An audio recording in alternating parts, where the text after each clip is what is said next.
Hi, I'm Cameron. And I'm Jessica, and this is Jam and Tea.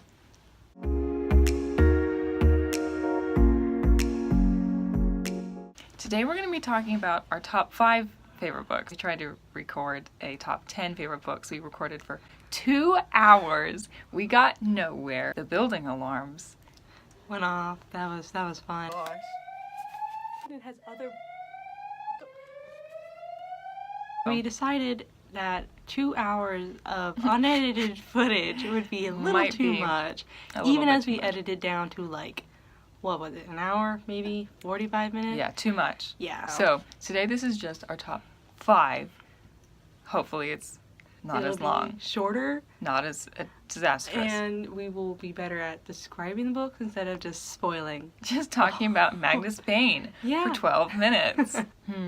My number 5 is Beekeeper's Apprentice by Laurie R. King. This is a Sherlock Holmes novel, technically. The main character is Mary Russell, who is a young girl who's living in Sussex Down, and she happens to run into a retired Sherlock Holmes and impresses him by figuring out what he's trying to do. He looks like he's just a weird old man sitting on a hill, and he's not. He's studying the bees. Well, he's still a weird old man. He is. He's Sherlock Holmes. He's a weird old man. She figures out what he's doing, and he's impressed, and so he takes her under his wing, and she becomes the new Sherlock, and she's wonderful and snarky, and I adore her.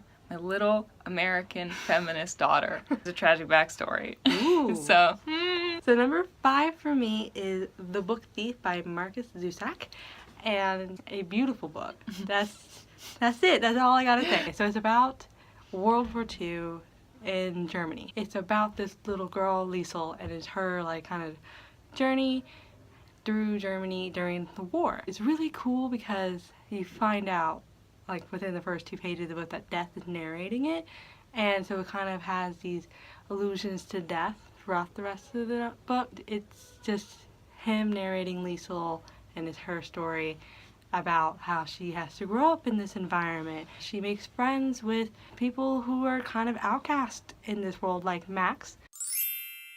Beautiful man Max, who has to run away from the Nazis, kind of just live in hiding. So just even her best friend is German, and he's an outcast. yeah. And so it's a beautiful story of weird children.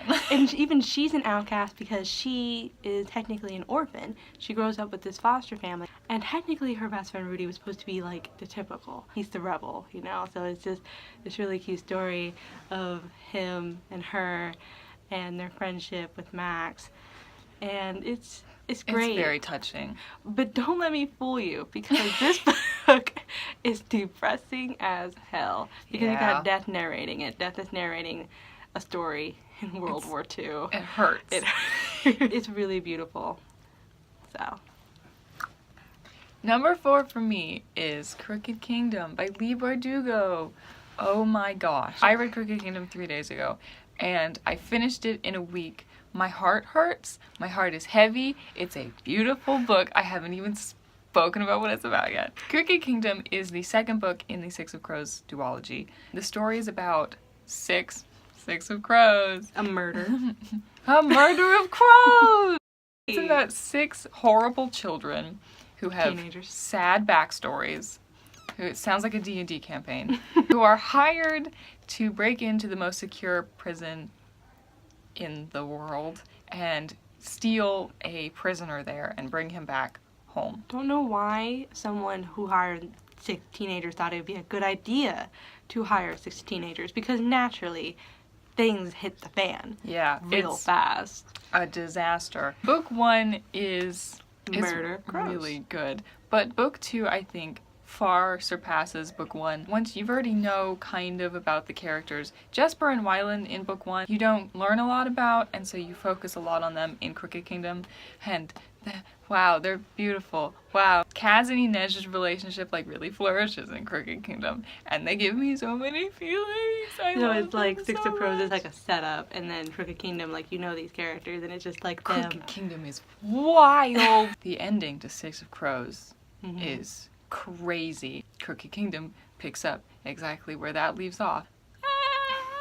Wow. I If we would keep die. talking about it, we'll just talk about it for an hour. And we Kaz can't do that Brekker. again. Yeah, We no, can't not do- again. So, number 4 for me is Shadow of Night by Deborah Harkness. Shadow of Night is the second book of a Discovery of Witches series. Really good. I loved the first book, but the second book was phenomenal. Okay, so like the first book is like a setup of the characters, and so you have like witches and vampires and daemons as the main 3 magical creatures of this, because Discovery of Witches is going to be about, you know, magical creatures. It's in the Imagine name. What's this book about? I don't know. I Maybe don't witches? know. That's about werewolves. Not in my good Christian household. So we got Diana and Matthew as a witch and a vampire, and this is kind of like a magical version, like a more magical version of Outlander. It is.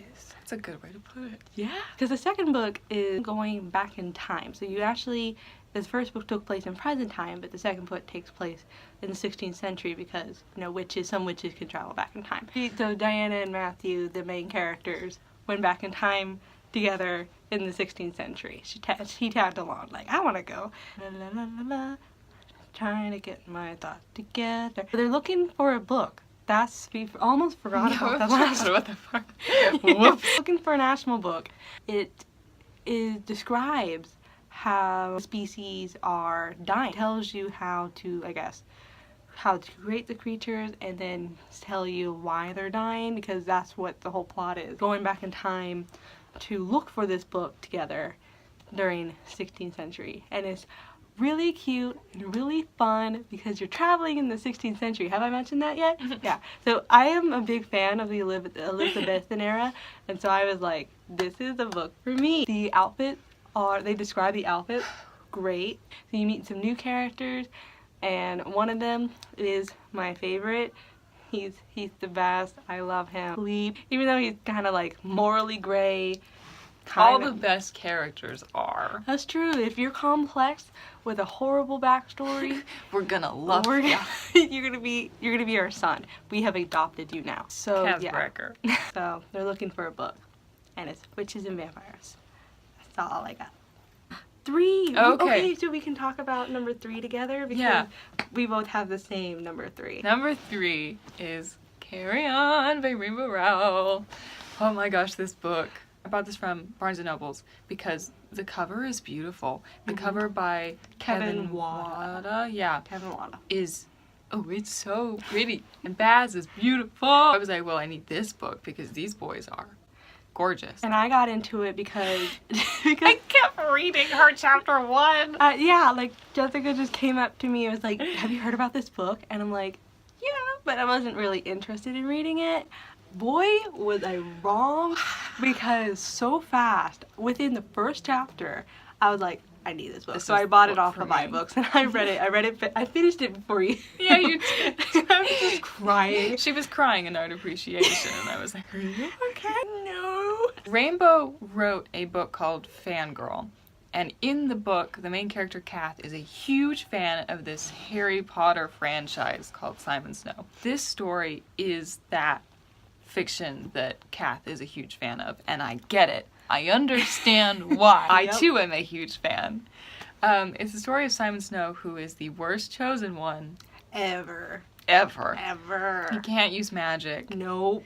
Sword? With like, he can't even, like, it doesn't even come to him. No, Like, he it just comes to him when he needs it. Yeah, like the Gryffindor sword from Harry Potter, Yeah. which is so inconvenient. Because what are Yeah. you gonna do? You know, at least Percy Jackson had his like pen, you know, click it and it's right there. Simon is like sitting there and he's like, oh, I ran out of knives. He can't summon his sword. It doesn't work like Cut that. some onions, you know, So that's what Simon Snow's worried about, cutting onions. with his magical sword. This story is technically the ending arc of the story, like how like Harry Potter had 7 books to get to like the big plot. Well, Carry On just starts with the big, you know, plot. That was Deathly Hallows. This Carry On is kind of has that same idea. When you're reading the book, you're not confused No. or like missing any parts because they actually do tell you some parts Yeah, they fill of in the other like pieces. 6 books that Mhm. happen. We're missing someone, aren't we? We're missing who?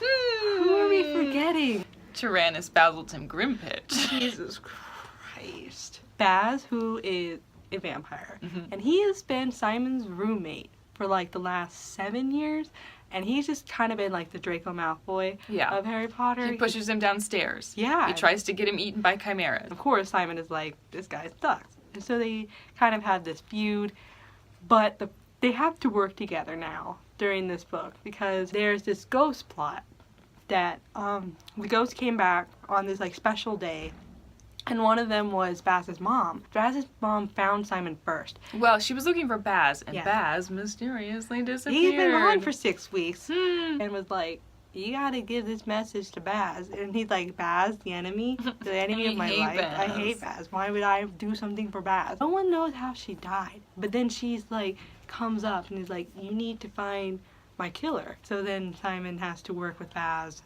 Obviously after Baz tells him the story.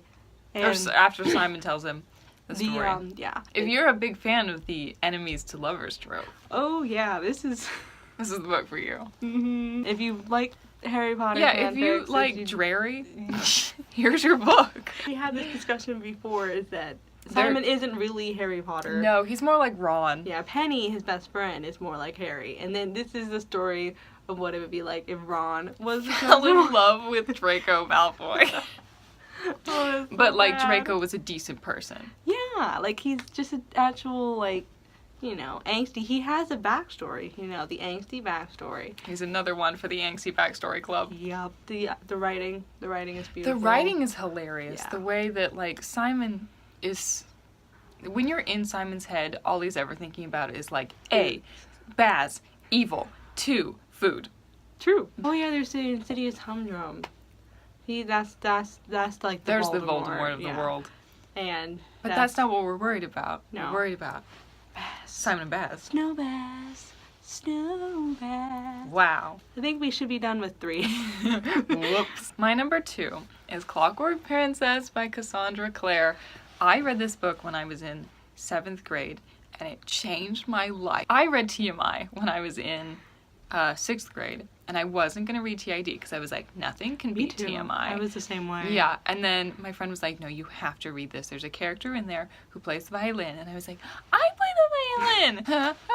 I fell in love with Jem Carstairs. The Infernal Devices is about a girl named Tessa Gray who goes to, she's from America, she goes to England in search of her brother, I think. Yeah. Yeah. Nathaniel. I Nathaniel. completely forgot about that guy until you just mentioned him. What a... Yeah. What a... Nathaniel. When she gets to England, these 2 old ladies, these creepy old ladies show up and they're like, we'll take you to Nathaniel. Yeah, because completely trust strangers when you get off the boat. Tessa, you idiot. I love her, but like, that She's- should be the rule. Street smarts. Street smarts. And Did it- you learn Go get it. nothing from John Mulaney? Because of course, John Mulaney was alive in the 1860s. Yes. I mean, have you seen Yes. the way he's dressed? Of course. He is an immortal. Yeah. So Tessa ends up with these creepy old ladies who are like, use your powers. And she's like, I'm just a normal human girl. What powers? And then 2 hot guys show up. Wow, not 1, but 2. Tessa's living the life that I She want to gets- live. Introduced to the Shadowhunter realm. If you haven't read The Mortal Instruments, how? First of all, how have you made it this far and not? You can read The Infernal Devices first. You can read. You can read. It's okay. You can read The Infernal Devices first. Yeah. Because it's a prequel. Yeah. So you don't even have to read Or The Mortal unless if Instruments. you're one of the Clockwork Princess is the 3rd book. And it destroyed me. I was sobbing. I didn't even own a copy because I was like so uninterested in this book series that my friend had to give me her copies. And so I was reading and I cried on her copy, and so there are like tear stains on one of the pages. What? It's a parts. beautiful book. The Yeah. characters in that are gorgeous. The love triangle, I usually hate love triangles, and I didn't hate this one because Yeah. they all loved each other equally. This is the 3rd book in that.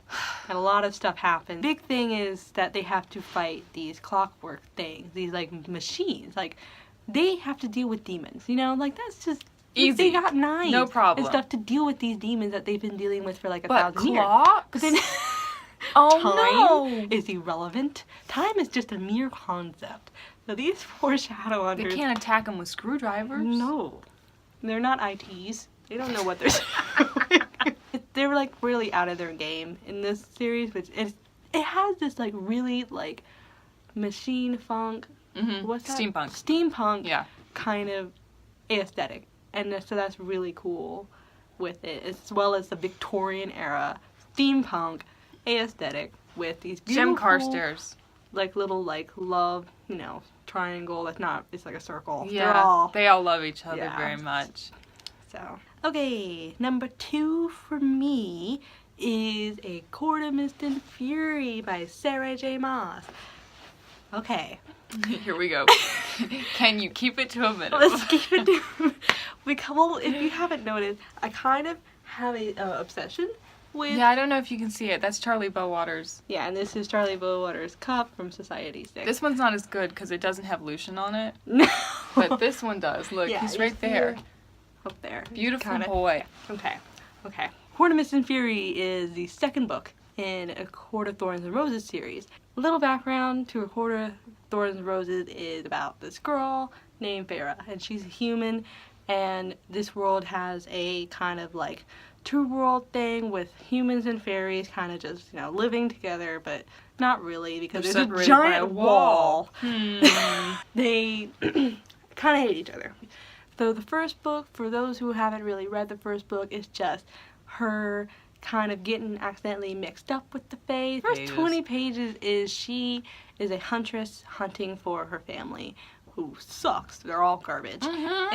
And she's a queen. She's just there. She's this little 19-year-old huntress who's just there to I know, feed I her couldn't- family. I couldn't And skin a wolf no, right now. no, if you asked me to go out into the woods at 20 degrees temperature to go hunt for things, I'd be like, you can die. I would rather, I would, well, it's not that If I you would want- rather, but it's if like, you want food, go Yeah. get it yourself. you want it, go get it. She runs into this wolf, and so she shoots it, and it turns out to be a Fey wolf, because Whoops. she lives like right on the wall, so you kind of like get some Fays coming through. So that was a mistake, because literally like one day later, this giant Fae beast shows up and he's like, "You gotta come with me," and she's like, "No, I got my dog." You threw my wolf in the fire. You should have thought about that before you had your dog jump on my ass. I don't think my dog could fit in an ass.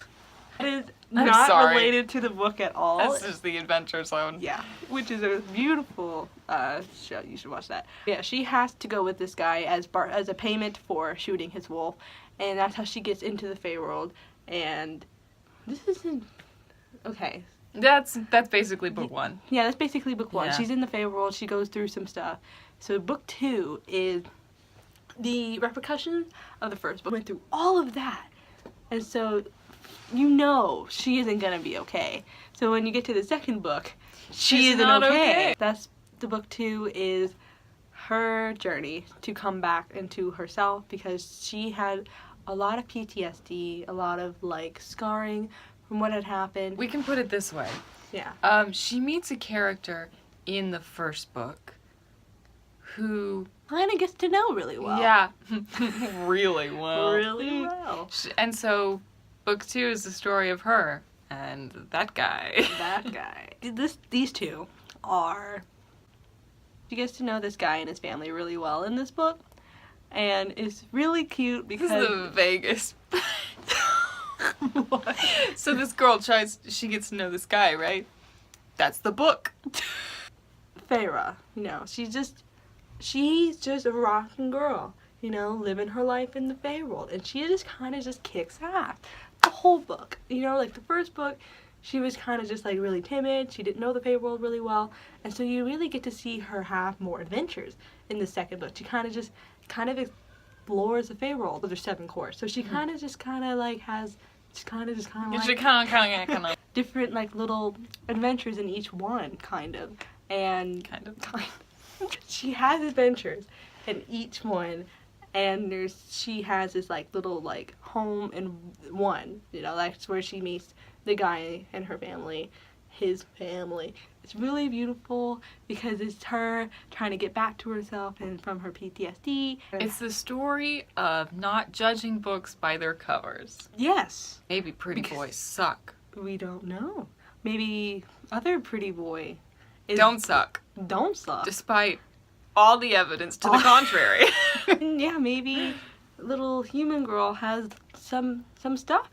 Maybe she can do things like read. Maybe. That's so the second book of this series is my favorite. She was lost for a really long time, and all she wanted to do was paint. Like, that was her big thing, was she was a painter. So she kind of just lost that for a while, and she kind of relearns to get that back, and she relearns to open up and open to having a actual family, because her other family sucks. Well, no, I can't even defend them. You can't. I can't. Not for a while. They just have to learn from it, like how Feyre learned from her own like mistakes. There's a lot of really good parts in this book. That is why it sold me. We're gonna do an ACOTAR talk because we Yeah. have too much to talk about. And I don't want to spoil it for Yeah. people who haven't read it. So you we'll- need to read it. That- Go read it. Anyway. Okay, number 1. We can talk about our number 1s now. Oh wow! The first time we tried to record this, our phone died at number 1. Yeah, and it was like really short and wasn't And exciting. so we're like, this is our book. Done. So, my number 1 this is the only book I actually have with me, is Vicious by V.E. Schwab. And the reason I have this with me is because I carry this around everywhere I go. It is always in my backpack. I'm reading it for the third time You now. see the notes? Do you see the notes? Yeah. I'm going to make an in-depth video Yeah. on Oh, yeah. this because there's a lot of sentimentalism in here and Mhm. the characters, and wow. This book is about 2 college boys who one of them decides for his thesis he's going to do it on EOs, extraordinaries, or essentially superheroes. Yeah. And it's kind of this like deep web conspiracy theory that EOs exist. And Eli, his name is Eli, when he comes to the main character and love of my life, Victor Vale, I'm gonna do my thesis on superheroes. Victor's like, okay. Eli discovers that the secret to superpowers is that you have to die and then come back to life. So Victor Vale, idiot child, is like, why don't we kill ourselves and give ourselves superpowers? Because you know how edgy teenagers do. We're Wow. always wanting to kill ourselves. Sounds like a good idea, kids. So the story goes Never back leave and kids forth between 10 years ago when they were students at college and their journey to superpowers. And present time, Victor Vale has just broken out of prison and he is pissed He's here to stir to some murder. up. He's dramatic. Yeah. as heck. Oh my gosh, he's so dramatic. You complete each other, Victor and I have a lot in common. which So is scary. yeah, I mean he's a sociopath. I'm Yeah. not a sociopath. Well, I don't have much else I can say about it without spoiling it. I'm gonna do a video. In-depth book talk. Yeah, about. I might show up. Who knows? I might read it. Yeah, it'd be cool if you read it. People screaming in the hallway. I thought for a second that was a fire alarm again, and I was Oh, like, we're gonna be like- no. So, Vicious by V.E. Schwab. Number 1 for me is Pride and Prejudice by Jane Austen. Yeah, I know. That's like, you got all these like YA novels, and then all of a sudden, Pride and Prejudice. Pride and Prejudice is the original YA novel. It was. Yeah. Okay. Anyway, Pride and Prejudice kind of started out. Pride and Prejudice set in the 1800s because it was written in the 1800s by the amazing Jane Austen. The one, the only. Is about Elizabeth Bennet. She's the main character, and she has 4 sisters, and it's just about them and their mother trying to get them married, and 5 daughters is just, what are you gonna do with You them? need to throw them at men right now. Because this was back then when women couldn't do anything unless they got married. You were either a married woman Or an old maid. or an old maid by by 20. Yeah. Even 25. If you were 25 and unmarried, you were considered an old maid. Elizabeth has a charming meeting with Mr. Darcy Charming. at a party. And this is like the party of like the town. Like you were like, this is the town party. Yeah. Everybody's there. So she meets Mr. Darcy in this party and is like, I hate this guy. And he's like, I don't like her either. And it's just It's about... the story of them. It's a story. It's another enemies to lovers trope. It was the original. I'm pretty was. sure this was like the original. Pride and Prejudice. The reason why it's called Pride and Prejudice because Elizabeth is prejudiced of Mr. Darcy because of all the rumors and stuff she's heard about. Mr. Darcy he's really prideful, so he just kind of arrogant. He's a really rich dude. That's important. He's the Bachelor of the Year. He's the Bachelor of the Year, but he's so arrogant that nobody wants to marry him. But in reality, he's like doesn't know how to talk to people. He's super shy. Big mood. He goes to a party and then he stands behind Mr. Bingley the whole time. The whole time. But Mr. Bingley is just moving around. So really, he's just standing there in the corner, kind of just waiting for Mr. Bingley. So you got drama. You got betrayal. You got love. Romance. You got romance, but like holding hands romance, which is like on fire. Yeah, you spend like 300 pages and then they like hold hands and you're like, this is Other not drama. just romance. No. When I thought it was, I did not know the full story until a couple years ago. Because I was like, ugh, it's just like a romance story. But Yeah. like there is so much drama in here. Yeah. It's There's a lot like that crazy. really unfoiled. And I really love this book so much. And it's really, there's a lot of really quippy marks, really sassy marks, which like surprised me. It's really cute. It's like a 90s romance rom-com. yeah. It's a rom-com of the 90s. But just set in the 1800s. I could reread that book from beginning to end We've been talking about Pride and Prejudice for a really long time. 10 minutes. Wow. So that was our top 5 favorite books because the 10 video was 2 hours long. And super boring, Yeah. to be honest. Honestly, and half of it was us waiting for the alarm system to turn off. Yeah. Thank you for watching. Thank you. We made it to the end. Yes. We hopefully will stick to a schedule of recording Friday Hopefully. and uploading Wednesday? Yeah, I think that's Every that sounds Wednesday? good. Yeah. This is our first video. Woo! Second attempt. Hopefully the second attempt Hopefully this one's better. works out better. Yay. If you enjoyed this, like, Maybe. maybe Maybe. if you enjoyed this, you could like or leave a comment or tell us what your favorite book is. Yeah. Woo. Maybe we'll read it. We'll love Yeah, to we read. need more books because our TBR list isn't long enough. It has like 600 books on it. It's not Yeah, long enough. no. It can always be longer. Yeah. Bye.